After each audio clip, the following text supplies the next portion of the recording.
Welcome to Tech Mentorship Series today. And last week we started a series titled What Truly Matters in Your Tech Journey. And we treated the first thing that truly matters in your tech journey. And in fact, the most important thing that truly matters in your tech journey.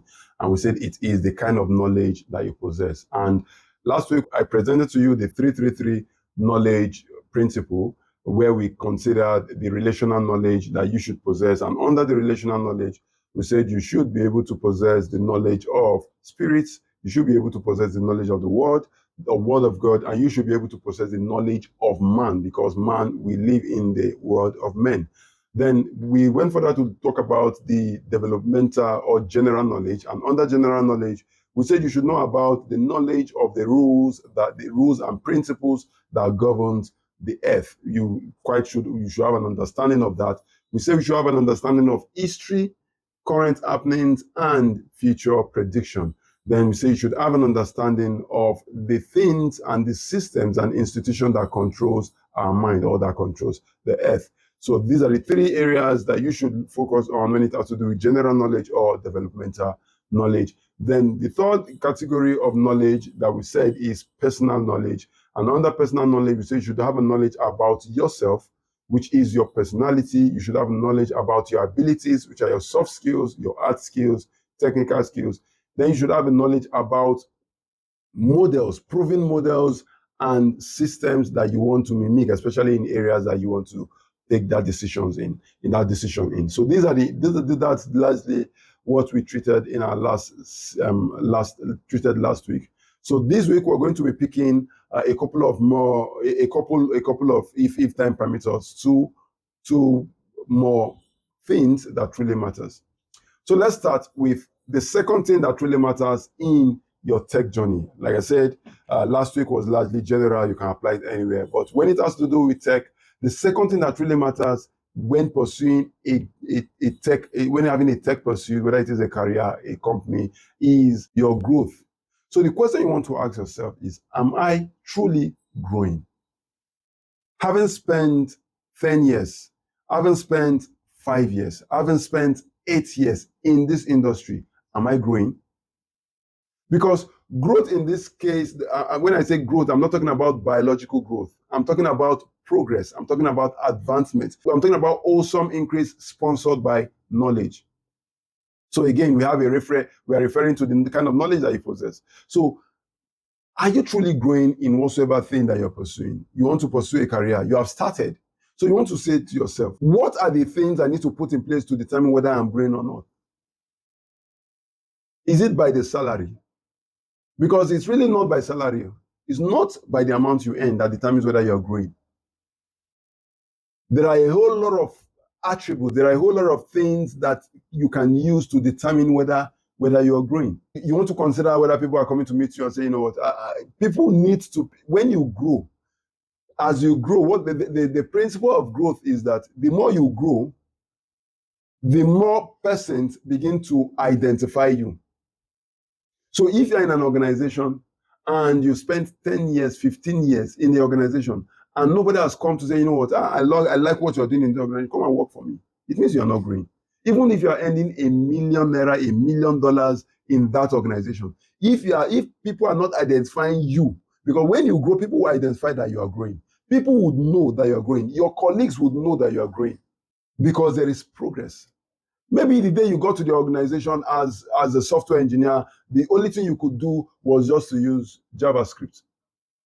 1 year down the line, now you can program with Python and let's say PHP. That's a system of growth.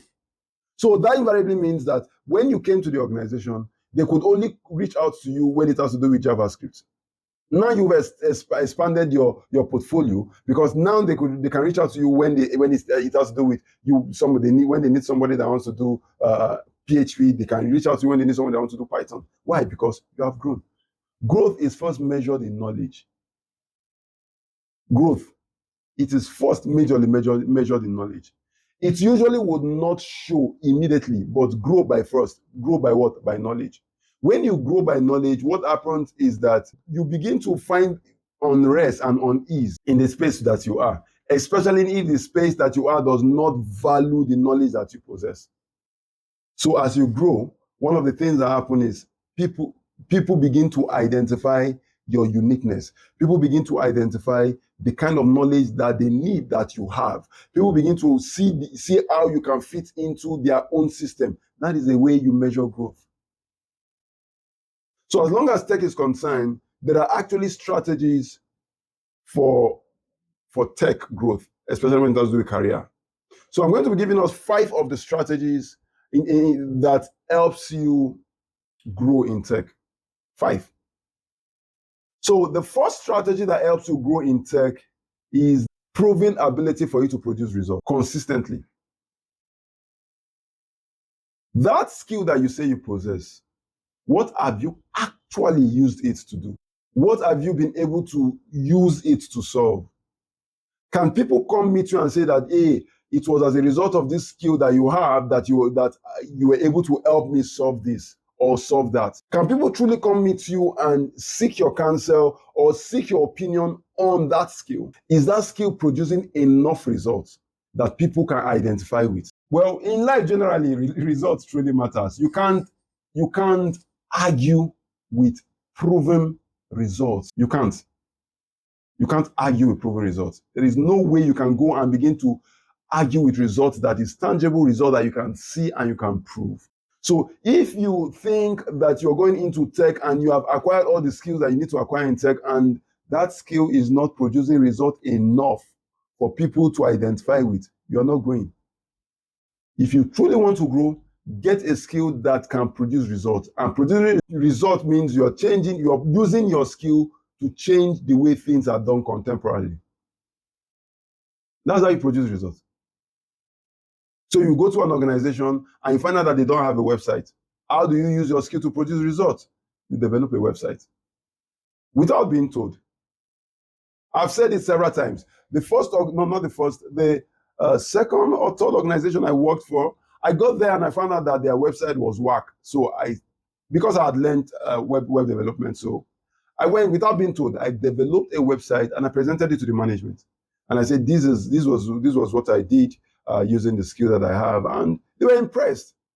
I wasn't paid for it, but they were impressed. That's a good thing. They were impressed. And they adopted the website as their official website. That's proving results. That's producing results. I found out that because it was an hospitality industry, I found out that the guests in the rooms, they had challenges connecting to internet. I had to design a system that till date, if I go to that organization, that's the same infrastructure they are still using. The foundation infrastructure I built is the same thing that they are still using. I designed a wireless system integrating all the rooms together, ensuring that no area is without network. That is producing results. What exactly have you been able to do with that skill that you say you have learned? Because if you have not been able to use that skill to do something, then you're not producing results. And in tech, you'll be obsolete when you don't produce results because people will just neglect you.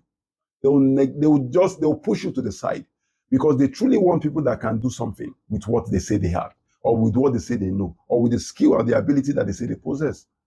Producing results, but more importantly, producing results consistently. You don't produce results today, and the next time you want to produce results is next year.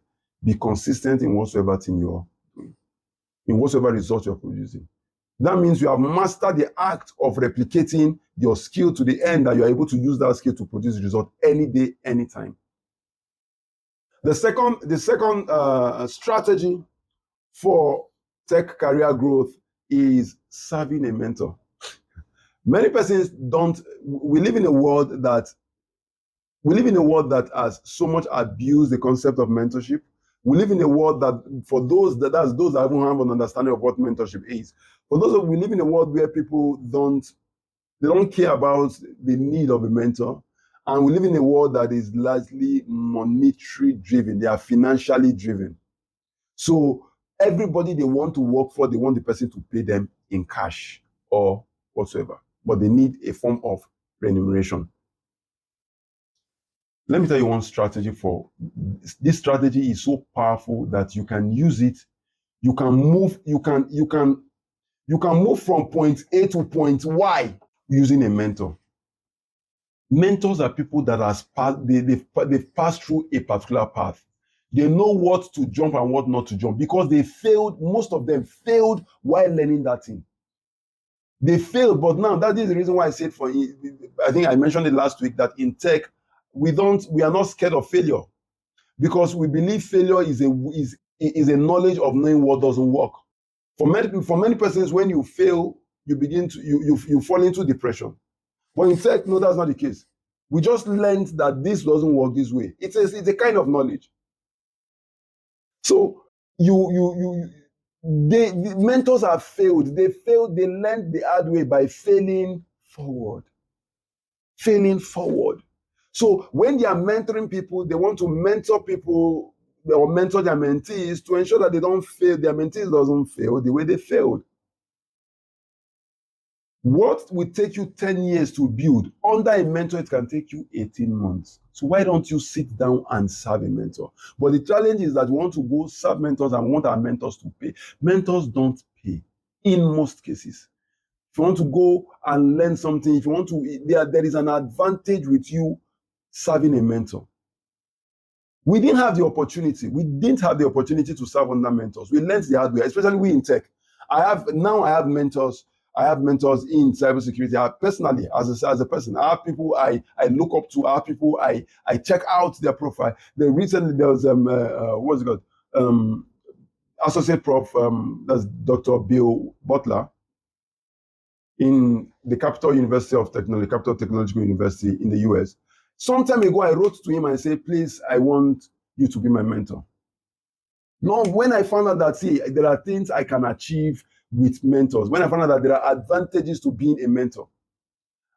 And sometimes, and the other time he replied me and said, oh, that's good, let's catch up. And before I know what's happening, introduce me to this, introduce me to that, introduce me to this. And before I know what's happening, I'm now having a level of network within the US market. Mentors can connect you. Like I said, I've said this before. Any mentor, this is to mentor, any mentor that is not willing to use their network for you, then there's no need. Because one of the advantages of you being a mentee under a mentor is the kind of the leverage you have to their network. So if a mentor says that I don't want to mentor, I'm not. A mentor doesn't want to release his leverage, wants you to leverage on the kind of relationship that he has, then I don't see especially if you have served.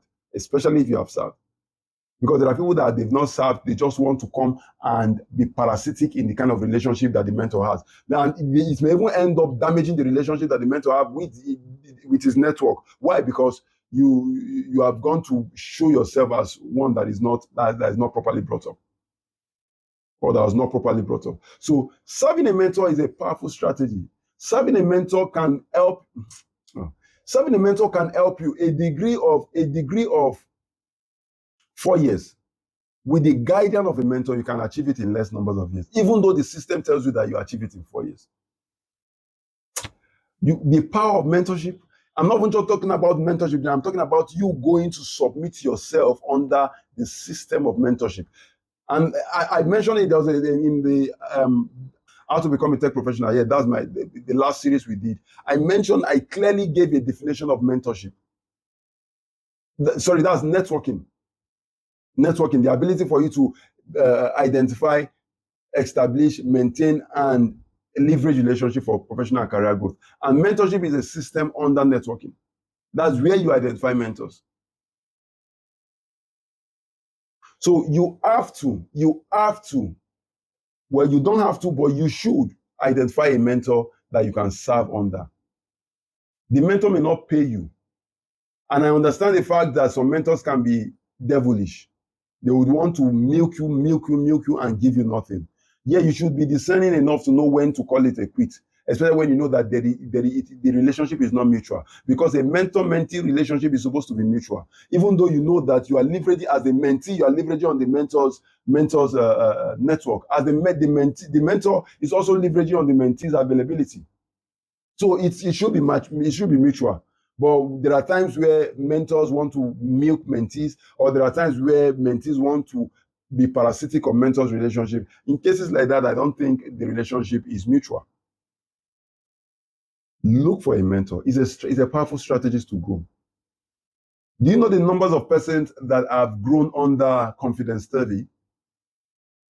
The numbers of girls in cybersecurity that have grown under her? Because they submitted themselves. Submitting yourself to serve gives you an opportunity to be able to leverage on the mentor's relationship. But if you don't serve, how would you have that kind of opportunity? You just want to come at will. You only come when you need advice as a mentee. No, I don't support that. You can come and serve. Be willing, be available. Sir, what do you want me to do? Ma, what do you want me to do? I want to serve. I just want to work under you. There you would learn the model the person is using. It is when you are in close proximity and close relationship with the person, you know the person's reaction, how he reacts to certain businesses, what he should do, the kind of network he has, and all of that. This kind of information would only be exposed to somebody that is serving. But if you are that mentee that just want to come when you need advice, you are limiting your level of growth. I've done so much on this. The next strategy is volunteer for a cause, or especially when the cause is focused on building professionals. A strategy for growth. There was this lady who served in she was a volunteer in one of the conferences that I organized. And because we brought in professionals, industry professionals to the conference, she had an opportunity to meet the most recognized cybersecurity professional in Nigeria. He had an opportunity to sit in the same table with him and have discussion. And in 2 minutes, she was able to pitch an idea to the person. And the person instantly asked her to come join the committee that was doing one product or one project that he was pursuing. That's an advantage when you volunteer. There are things you would not get when you don't volunteer. Volunteering gives you an opportunity to meet people. Beyond the knowledge acquisition, the knowledge you acquire while volunteering, there is also the network you build while volunteering. You build network. And your network also determines your growth rate. Yes, your network determines your growth rate. How fast you grow, in most cases, is determined by your network. So you have to build time or spend energy to build your network. Of late, I just found out that I've been getting a whole lot of all the numbers I've been saving on my contact have been professor this, professor that, professor. That is a growth. That is a system of growth. It's showing that my network is growing. I have a whole lot of PhD holders on my phone. I have a whole lot of professionals on my phone. But of late, I just found that I've observed it, that I've been getting professors. I've been saving professors as contact in my phone. Your volunteering is very powerful. Volunteer for a course, especially when the course is focused on building tech professional. And the reason is because when you volunteer, you meet people. When you volunteer, you build your network. When you volunteer, you experience things that many would not say to you while you are learning. Because volunteering, in most cases, is not a paid activity. Then the fourth strategy to career growth is your ability to contribute to open source projects. As a software developer, let me focus on software development. As a software developer, one way you can grow with speed is the numbers of open source projects that you have contributed to. Because an open source project is a project that is open to all developers globally. So imagine if 10% of developers are developing a particular product and you decide to add a feature to that product or that software that is now being used globally. One advantage is that you'll be the go-to person when there is an update for that particular feature. And if 1,000, 2,000, 10,000 persons or organizations are using that software, they would want to reach out to you. They want to build. Contributing to open source projects is a powerful strategy. You should not. Open source projects are largely not paid projects, so you should take note of it. They are not paid projects, but they are projects that can help you grow fast, especially as a software developer. Look for projects that you can contribute to, global projects. That you are local doesn't mean that you should remain local. There are opportunities that are available for you to grow. And the good thing is all those projects you have contributed to, you can add them to your resume. So imagine having to submit a resume of 10 pages and 8 of those pages are list of projects you have contributed a feature and that feature has been accepted. That gives you automatic edge over others. Contributing to open source projects is a powerful strategy. Very, very powerful. Because you meet people. You build knowledge. And more importantly, you can add it as part of your documentation in your resume.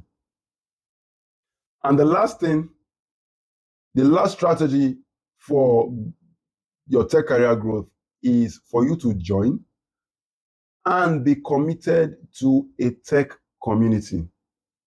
Join and be committed to a tech. How do you work in isolation? How do you truly work in isolation?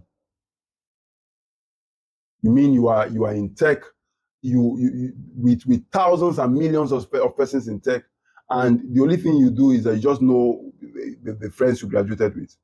Why not join a community? Join a community. I learned this the hard way. I learned it the hard way. Where I had been in tech for over 10 years before I realized that there is a need for me to grow fast. I need to join a community. Because opportunities were not forthcoming. And I began to ask myself, it's not that I was not good at what I was doing. I was very good at what I was doing. I know my onion. I can do my thing if you give me the opportunity and the environment. So why are opportunities not forthcoming? I began to ponder and ask myself, where are these opportunities? Today I found out that I will see that a project has been approved. How do this project come without me I'm not involved? No involvement whatsoever, nothing. And I realized that the projects, in most cases, circle around the communities that are known. Oh, I never knew. Then I decided to do what? Let me join a community. I joined the cybersecurity community. I didn't just join the community, because joining the community is one thing. But even within the community, let me give you an advice. Please, in whatsoever community you're joining, be active. Growth is not joining a community. The best advantage it gives to you is that you add it to your CV add it to your resume as part of the list of association or this thing that you belong to and all of it. It does not, if the community is not known at a global scale, or the community is not known at a local scale, you won't grow. What matters in the community is not the association you join, but the people in the association, because you are there for the people. So you have to now showcase yourself, because that's what people go and join tech communities, and they even though they're in a tech community, they isolate themselves. No communication. They don't know anybody there. They don't communicate with anybody there. Nobody knows what they do. So it is only the association or the organization in question that knows everybody. But beyond the organization knowing everybody, people need to know people. You have to know what exactly is in the community. You need to show yourself to the community. Many people go and join association and they don't show themselves. You have to prove your worth. Prove your worth to the community, to the tech community. Tell them that this is what I do. This is what I focus on. This is what I specialize in. So that when opportunities come, you'll be the go-to person. But if you don't prove yourself, you have not proven yourself to the world, you join the community, you still don't want to prove yourself to the community. How do you think that they will now pick a project and give to you? How do you think when opportunity comes, they want to recommend you for that opportunity? It was, there was a training, there was an opportunity I got, and the organization called me and said, hey, we got your number from so and so person, and we need a training on so and so. And the person that recommended you said that you are the best person that can take it. I was moved. And the truth of the matter is that, well, I had taken that training before, but I had not trained that person in that capacity. So why would the person give a level of recognition to me and recommend me for this kind of training. I've done the training before, so it was easier for me to deliver. And by the time I delivered the training, the organizations were proud that I delivered the training. They were proud of what I did. The person that recommended me was also proud. See, prove your worth, not only to the world, but also to the community that you find yourself. And when I'm talking about community, I'm talking about the tech community. You're a software developer, prove your worth to the development community. You are a cybersecurity professional, prove your worth to the cybersecurity community. You are a UI UX professional, prove your worth to that community. Your worth is worth proving. You have to prove it. Everything needs to be tested. Nobody gives you a project that they've not seen that you've handled something similar. If not, they put their reputation at risk.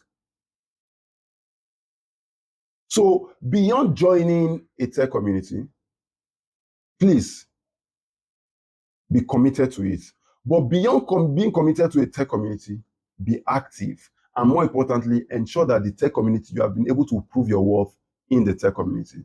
And this is where we're going to wrap it up again in this week's session on Tech Mentorship Series. And take note, we're undergoing a series on what truly matters in your tech journey. Last week, we treated the knowledge you possess. This week, we're treating growth as a mindset, which means that you are expected to grow. And growth is one of the things that truly matters. Next week, we'll be picking another very important aspect that truly matters in your tech journey. See you next week. And my name is Hanniel Jafaru. I remain your tech mentor.